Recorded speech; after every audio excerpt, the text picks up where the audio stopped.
ഈ തെരഞ്ഞെടുപ്പിൽ നമ്മൾ എല്ലാ സ്ഥലത്തും കണ്ടു ഒരു വലിയ പോസ്റ്റർ, LDF അല്ലാതെ ആരുണ്ട് എന്നാണ്.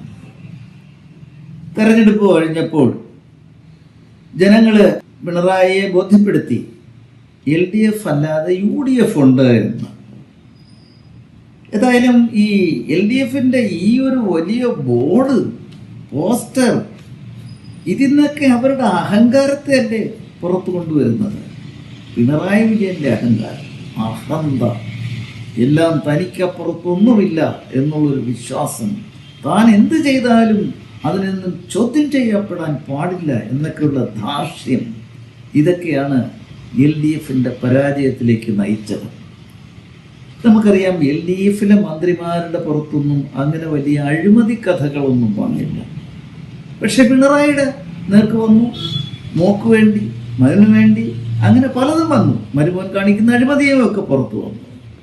ഈ തരത്തിലുള്ള അഴിമതികൾ ഒരു ഭാഗത്ത്, ഇദ്ദേഹത്തിൻ്റെ അഹങ്കാരം മറുഭാഗത്ത്, ഇതൊക്കെയാണ് പിണറായിയുടെ ഇടതുപക്ഷത്തിൻ്റെ നാശത്തിനെന്ന് തന്നെ പറയാം ഹേതുവായി തീർന്നത്. ഇനി രക്ഷപ്പെടില്ല. കാരണം ഈ പോളിറ്റ് ബ്യൂറോ എന്ന് പറയുന്നത് ഒന്നുമല്ല എന്നുള്ളത് വ്യക്തമാണ്. പോളിറ്റ് ബ്യൂറോ അംഗങ്ങൾ ജീവിക്കുന്നത് പിണറായി കൊടുക്കുന്ന പൈസ കൊണ്ടും അവർ പിണറായി കൊടുക്കുന്ന മറ്റ് ആനുകൂല്യങ്ങൾ കൊണ്ടുമാണെന്നുള്ളത് ഒരു പരക്ക സത്യമായൊരു കാര്യമാണ്. അതുകൊണ്ടാണല്ലോ പിണറായി എന്തൊക്കെ ചെയ്തിട്ടും ആരും ഒന്നും ചോദ്യം ചെയ്യാതിരുന്നത്. ഇപ്പോഴത്തെ പിണറായി വലിഞ്ഞേറി പ്രതിപക്ഷ നേതാവുമായി.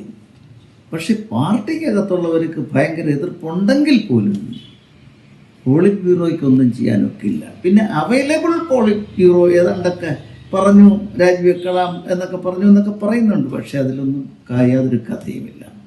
ഏതായാലും ഒരു കാര്യം തെളിഞ്ഞു, അഹങ്കാരത്തിന് ഫലം ആപത്ത് എന്നുള്ളത്. നമ്മുടെ പുരാണങ്ങളെല്ലാം ഈ തത്വമാണ് എല്ലായ്പ്പോഴും നമ്മളെ പഠിപ്പിച്ചുകൊണ്ടിരിക്കുന്നത്. നമുക്കറിയാം, ദുര്യോധനൻ്റെ അഹങ്കാരം ആ കുലത്തെ തന്നെ നശിപ്പിച്ചു.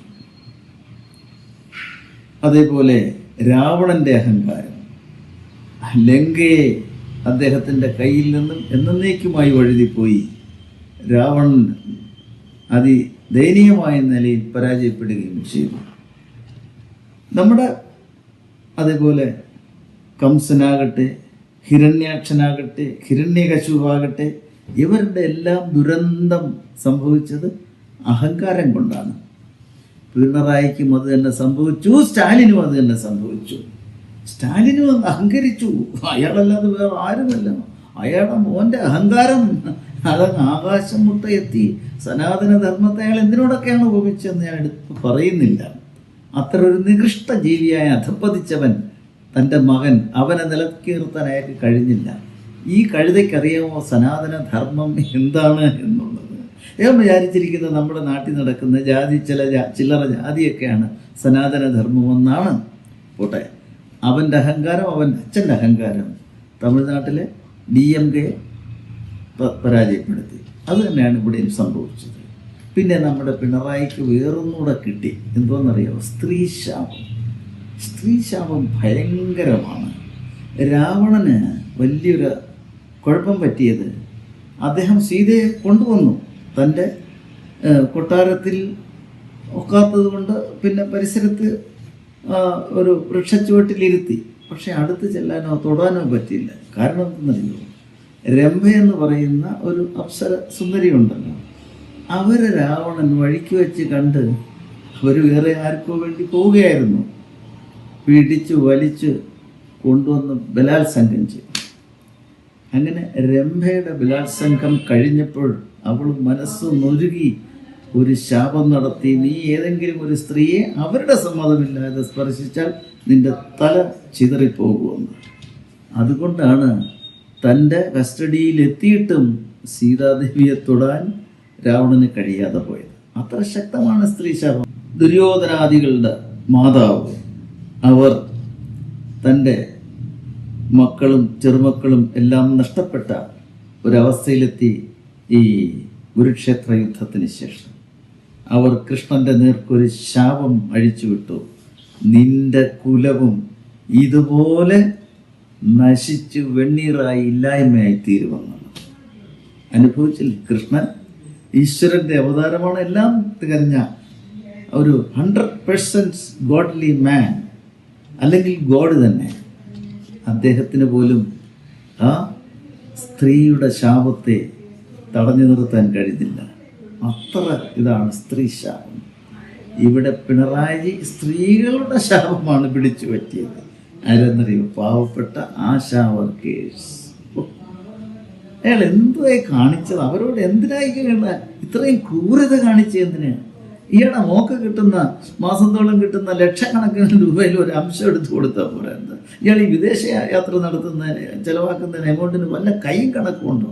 എന്തിന് ഈ തെരഞ്ഞെടുപ്പിന് കുറച്ചാൾ മുമ്പ് വലിയൊരു ലക്ഷൂറിയസ് ആയിട്ടുള്ള ഒരു ബസ്സിനകത്ത് ഈ മന്ത്രിമാരെല്ലാം വലിച്ചു കയറ്റി നാട് നീളെ നടന്ന് ഉഗ്രൻ ചാപ്പാടടിച്ച് നഷ്ടപ്പെടുത്തിയ ധൂർത്തടിച്ച തുക എത്ര?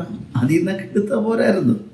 അങ്ങനെ ആ പാവപ്പെട്ട ആശാ വർക്കേഴ്സിൻ്റെ ശാപം അത് പിണറായിയുടെ കൂടെ എക്കാലത്തും ഉണ്ടാകും. അയാൾക്ക് ഇനി ഒരു വിജയവും ഈ ജന്മത്തുണ്ടാകുന്നതിന് യാതൊരു സാധ്യതയുമല്ല. അത്രമാത്രം അഴിമതിയും ആളുകളുടെ വിദ്വേഷവും വെറുപ്പും ഒക്കെ ഇയാൾ പിടിച്ചു പറ്റിക്കഴിഞ്ഞു. ഇനിയെങ്കിലും ഇദ്ദേഹത്തെ ഒന്നും മാറ്റി നിർത്തിയില്ല എങ്കിൽ കമ്മ്യൂണിസ്റ്റ് പാർട്ടി കേരള മണ്ണിൽ എന്നേക്കുമായി കുഴിച്ചു മൂടപ്പെടും. ഏതായാലും BJP എന്തുകൊണ്ട് 3ാം തവണ അധികാരത്തിൽ വന്നു? മോദിജിയുടെ കീഴിലുള്ള ഭരണം അഴിമതിരഹിത ഭരണം. ഏതെങ്കിലും ഒരു മന്ത്രിയെക്കുറിച്ചോ ഉദ്യോഗസ്ഥനെക്കുറിച്ചോ കേന്ദ്ര ഗവൺമെൻറ്റിൻ്റെ കീഴിലുള്ള ഏതെങ്കിലും സ്ഥാപനത്തിലോ അഴിമതി നടന്നിട്ടുണ്ടോ? നടന്നിട്ടില്ല, നടക്കില്ല. അതാണ് തുടർ ഭരണത്തിനുള്ള ജനങ്ങളെ പ്രേരിപ്പിക്കുന്ന പ്രചോദന ഘടകം. അല്ലാതെ ഈ നാട് നീളം നടന്ന് ചാപ്പാടടിക്കലും വിദേശ രാഷ്ട്രങ്ങളിൽ പോയി ചികിത്സിക്കലും മക്കളുടെയും മരുമക്കളുടെയും കാര്യത്തിന് വേണ്ടി ഈ ഖജനാവ് കൊള്ളയടിക്കുന്നതൊന്നും തുടർ ഭരണത്തിന് ഒരു കാലത്തും സഹായകരമാകില്ല. അത് മോദിയെ കണ്ടു പഠിക്കുക. ഏതായാലും ഒരു കാര്യം നമ്മളിവിടെ ഓർക്കേണ്ടതായിട്ടുണ്ട്. ഇപ്പം ഭരിക്കാൻ പോകുന്നത് ജമാഅത്തെ ഇസ്ലാമിയാണ്. അക്കാര്യത്തിൽ യാതൊരു സംശയമില്ല. ഈ തെരഞ്ഞെടുപ്പിൽ ജനങ്ങളുടെ മുമ്പിലുള്ള ചോദ്യം എന്താ? ജമാഅത്തെ ഇസ്ലാമി വേണോ, ഈ പിണറായി വേണോ? ആളുകൾ പറഞ്ഞു പിണറായിയെ തീരെ സഹിക്കാൻ വയ്യ. അതിലും അസഹനീയമാണ് ഈ ജമാഅത്തെ ഇസ്ലാമി ആണെങ്കിൽ പോലും തൽക്കാലം ഇയാളെ ഒന്നും ഇവിടെ ഇരുത്തിയില്ല എങ്കിൽ അത് മോശമാണ്. ഇയാളെക്കാട്ടിലും വലിയ വിഷമാണ് ഈ ജമാഅത്തെ ഇസ്ലാമി. എന്നിരുന്നാൽ പോലും തൽക്കാലത്തേക്ക് ഇയാളെ മാറ്റാൻ വേണ്ടിയാണ് അവർ ജമാഅത്തെ ഇസ്ലാമി വോട്ട് ചെയ്ത് സതീശനെ മുഖ്യമന്ത്രിയാക്കിയത് എന്നുള്ളത് എല്ലാവർക്കും അറിയാം. ഞാൻ അതിലേക്ക് കടക്കുന്നില്ല. ഏതായാലും ഈ ജമാഅത്തെ ഇസ്ലാമിയുടെ ഭരണം ഇങ്ങോട്ട് തുടങ്ങിക്കഴിഞ്ഞാൽ ഒരു പരിധിവരെ നിൽക്കും. അത് കഴിഞ്ഞാൽ ആണുങ്ങളാണ് കേന്ദ്രം ഭരിക്കുന്നത്. ചെവിക്ക് തൂക്കിയെടുത്ത് നിലത്തെറിയും എന്നുള്ള കാര്യത്തിൽ യാതൊരു സംശയം വേണ്ട. അതുകൊണ്ട് ഏതായാലും ജനങ്ങൾക്കും അറിയാം ഈ ഭരണം അധികകാലം നിൽക്കത്തില്ലെന്ന് UDFൻ്റെ. അതിനകത്ത് തന്നെയുള്ള അടിപിടി കുത്തുവെട്ട് കുതികാൽ വെട്ടെല്ലാം ഉണ്ടല്ലോ. അപ്പം ഒരു കഷ്ടിച്ചൊരു 1-2 കൊല്ലം മാത്രം ഈ PD സതീശൻ്റെ ജമാഅത്തെ ഭരണം സഹിച്ചാൽ മതി എന്നുള്ളൊരു വിശ്വാസവും ജനങ്ങൾക്കുണ്ടായിരുന്നു. അതുകൊണ്ടുകൂടിയാണ് ഈ UDFന് ഇത്രയും സീറ്റൊക്കെ കിട്ടിയത്. ഏതായാലും നമുക്ക് പ്രതീക്ഷ കൈവടിയേണ്ട. കേന്ദ്രം അതിശക്തം, ഉഗ്രം. മമതാ ബാനർജി ഇപ്പോൾ എവിടെ കിടക്കുന്നു? പശ്ചിമ ബംഗാളിനെ മുഴുവനും ഈ ബംഗ്ലാദേശികളെ കൊണ്ട് നിറച്ച് അതിനെ അങ്ങൊരു ഇസ്ലാമിക രാഷ്ട്രമാക്കി അടർത്തിയെടുത്ത് ഹിന്ദുക്കളെയൊക്കെ നശിപ്പിച്ച് അങ്ങനെ ആഘോഷമായി കഴിയാമെന്ന് വിചാരിച്ചിരുന്ന മമതാജി ഇവിടെ കിടക്കുന്നു. അവിടെയാണ് കേന്ദ്ര ഭരണത്തിൻ്റെ ശക്തി.